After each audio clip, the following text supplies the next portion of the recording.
চাই বিজেপি সরকার।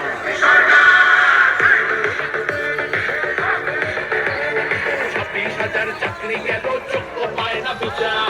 কয়লা বালি গরু মানুষ সবই হচ্ছে পাচার। হাতের তলায় লুকিয়ে রাখা কালো টাকার পাহাড়, প্রতিবাদ করলে বলে বিরোধী করে বোঝাতে হবে সইব না তো।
আমি সমস্ত বামপন্থী কর্মীদের কাছে আহ্বান জানাচ্ছি, যারা অত্যাচারিত, নিপীড়িত, আক্রান্ত তৃণমূল কংগ্রেসের আমলে,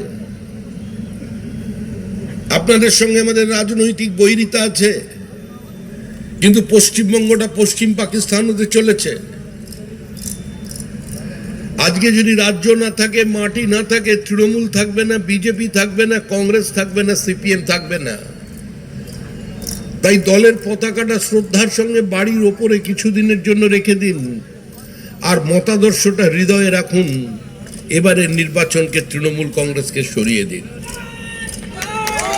তৃণমূল স্তরের কর্মীদের কাছে আহ্বান জানাচ্ছি, যাদের বাড়িতে কেউ সরকারি চাকরি কেনেননি, যারা চাকরি বিক্রির মধ্যে যুক্ত নয়, যারা সিন্ডিকেটের সঙ্গে যুক্ত নয়, যারা দীর্ঘ 15 বছরে কোনো ক্ষমতার অমৃত রস পান করেননি, যাদের বিরুদ্ধে দুর্নীতির অভিযোগ নেই, যারা অপ্রাসঙ্গিক মমতা বন্দ্যোপাধ্যায়কে নিজেদের ঘাম রক্ত দিয়ে দেওয়ালে ঘাসফুল এঁকে প্রাসঙ্গিক করে রেখেছিলেন, সেই তৃণমূল কংগ্রেসের কাছে আমাদের আহ্বান, পশ্চিমবঙ্গের স্বার্থে, পরবর্তী প্রজন্মের স্বার্থে এবার এই সরকারটাকে বিদায় দিন। কারণ এই সরকার পশ্চিমবঙ্গ রাজ্য সরকার নয়, এটা তৃণমূল সরকার, এটা রাজ্য সরকার হয়ে উঠতে পারেনি।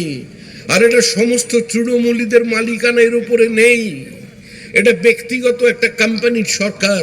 নির্বাচন ওনারা বলছে দিল্লিতে মোদিকে উল্টে দেব। মানুষ জানে যে টাকা দিচ্ছে মোদি, ছাপ লাগাচ্ছে দিদি, এই রাজনীতি তারা বেশি দিন চলতে দেবে। যারা ডেঙ্গির মশা মারতে পারে না, তারা মোদি মারবার কথা বলছে দাঁড়িয়ে। মোদিজির জনসভা দেখুন, জনপ্লাবন, উচ্ছ্বাস। মানুষ জানে যদি কেউ পারে তাহলে মোদি পারে। কোভিডের পর থেকে 80 কোটি মানুষকে বিনা পয়সায় রেশন দিচ্ছেন নরেন্দ্র মোদি। আরেকজন আছে হুমায়ুন, বাবরের ছেলে হুমায়ুন। আসলে বাবরের ছেলে নয়, তৃণমূলের ছেলে, তৃণমূলের বিধায়ক। সে বলছে 70% আমরা, 30% হিন্দু, যখন চাইবো কেটে ভাগীরথীর জলে ভাসিয়ে দেব। মুখ্যমন্ত্রী কোনো শব্দ উচ্চারণ করছেন না। এই কোন রাজনীতি চলেছে রাজ্যে? বড় শিল্প ছাড়া কোনো ভবিষ্যৎ নেই। আলু চাষিদের দিকে তাকান, মাঠে 60 টাকা বস্তা, বস্তার দাম 40 টাকা, আলুর দাম 20 টাকা। আগামী বছর থেকে কেউ আর আলু চাষ করবে? আলু চাষি আত্মহত্যা করছে একের পর এক।